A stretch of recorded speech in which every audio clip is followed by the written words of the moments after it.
A few years ago from today, you would probably see me sneaking more than my fair share of the family's pizza. You would probably also see me in the kitchen baking sugar cookies for hours with my third grandma, Paula. I remember when I was about 6 or 7 years old, my Uncle Gavin told me that if I snuck into the kitchen in the middle of the night for ice cream, I would be eaten by goblins. Of course, this traumatized me, and I didn't sleep for months. See, not only is amazing taste associated with dairy-filled foods, but memories too. I want you all to imagine for a moment. Imagine you are standing in a serene grass field. The sun is shining and there are cows roaming around happily. You feel safe and at peace. See, this is the type of place that I got my dairy from. When I would go to the grocery store, I saw all those little cartoon cows smiling at me. I almost thought that a dairy farm was like a fairy tale of sorts. I had no reason to even question the true origins of major dairy production. Now I want you to imagine again. Imagine you are hot and cramped. Illness is raging through your body and you are desperate for a breath of fresh air. But when you inhale, only thick, polluted air fills your lungs and it burns. Fear and exhaustion clouds your mind, yet you are aware enough to feel pain in your heart when your children are taken away from you and when you see people dying around you. If people lived like this, it could only be described as a genocide. But I'm not talking about people. I'm talking about cows. Now, there isn't a singular phrase that can make everyone here go vegan, someone who doesn't eat any animal products, tonight. And that isn't even my goal. So, when I was younger, I remember my Aunt Deb turning vegan. She talked about how she felt better not only physically, but mentally on a plant-based diet. See, we can get all the necessary nutrients we need from plants. Let's talk about dairy, the delicious food that was once thought to be a necessary food group for its nutritional value.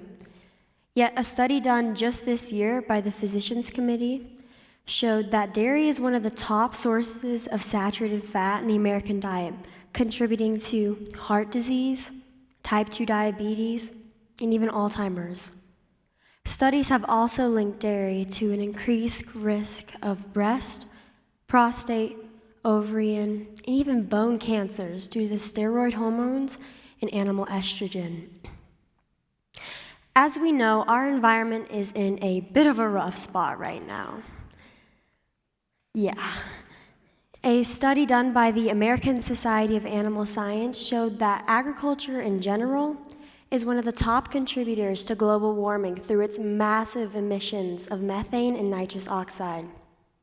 That's not all. The World Wildlife Foundation did a study in 2008 that showed extensive cattle ranching is the #1 culprit of deforestation, contributing to about 80% of all deforestation. I'm sure a lot of you have heard about the Amazon rainforest fires that are going on right now and how terrible those have been.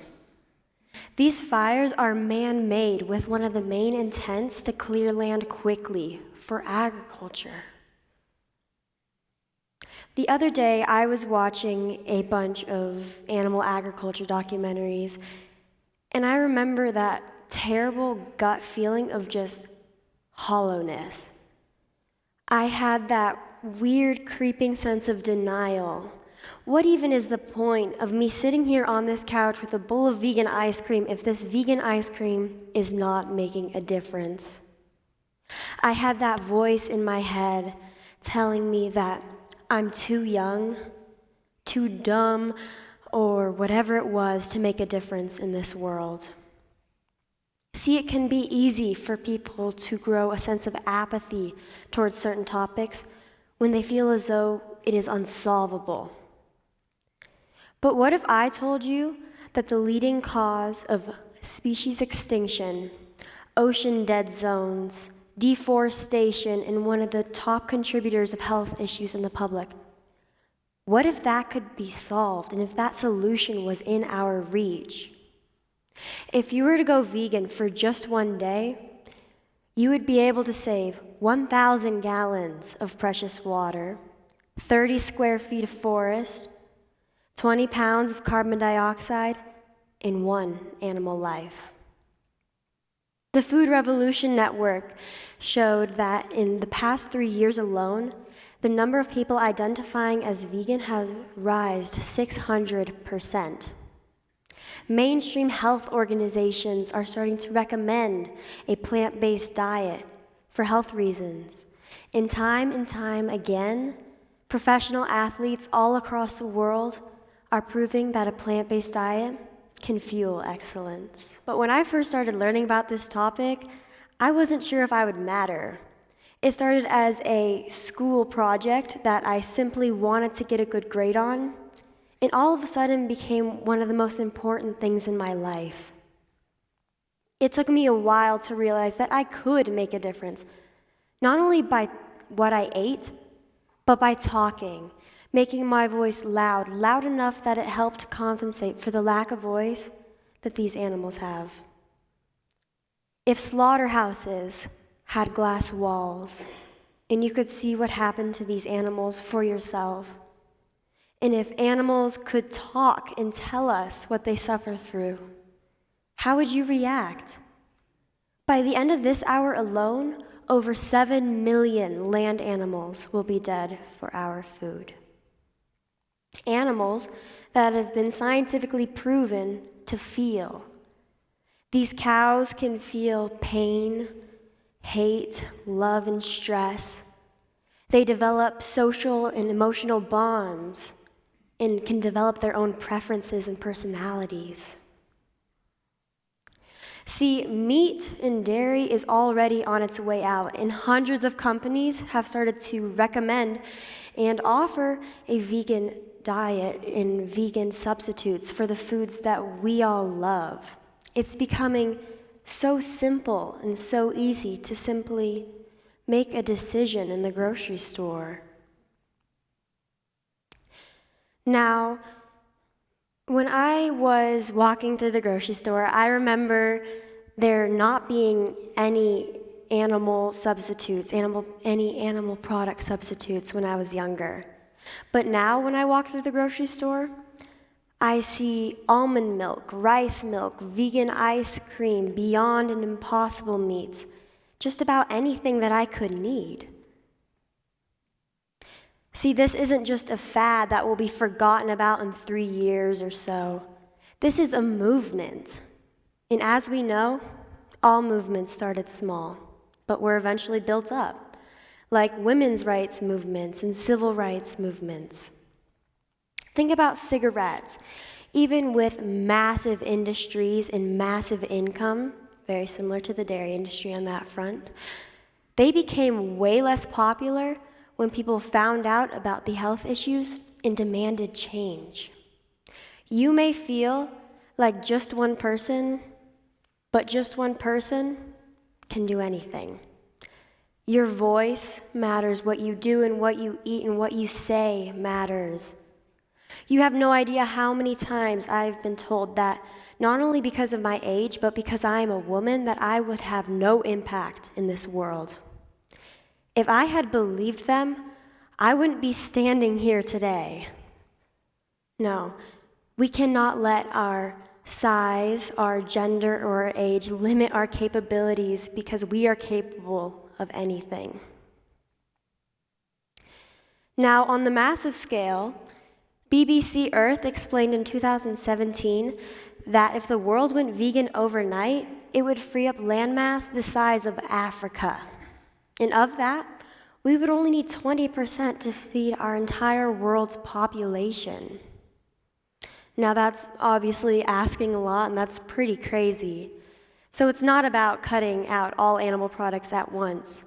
Change starts small. And if many little people do many little things, that adds up quick. And besides what you eat, educating yourselves and others is insanely important as well. Tell your coworkers or peers. Join online vegan communities to stay up to date. Maybe you want to petition to have your child's school sell less meat and more veggies, or campaign for humane treatment of animals in these farms. Get involved in your own way, whatever feels right and impactful to you. Change in my house started very small. It started with us buying humanely sourced meats, or as my dad would say, Anna-approved meats. And then I remember a few weeks later, my sister Lily and I were sitting in her car late one night, practically screaming and crying about how helpless we felt when our generation is facing all of these problems. The next thing I know, she's eating a mostly plant-based diet like me to help combat these issues in any way we can. My mother and father have started eating more plant-based meals and have learned how to cook more plant-based meals out of support for us. See, it gives me hope and motivation to see my meat-loving family making small, yet at the same time monumental changes for our health, the environment we live in, the animals we share this planet with, in the future. So let's start there. Let's start small with meatless Mondays or taste testing dairy alternatives. Now that is something that anyone and everyone can do, right? Thank you.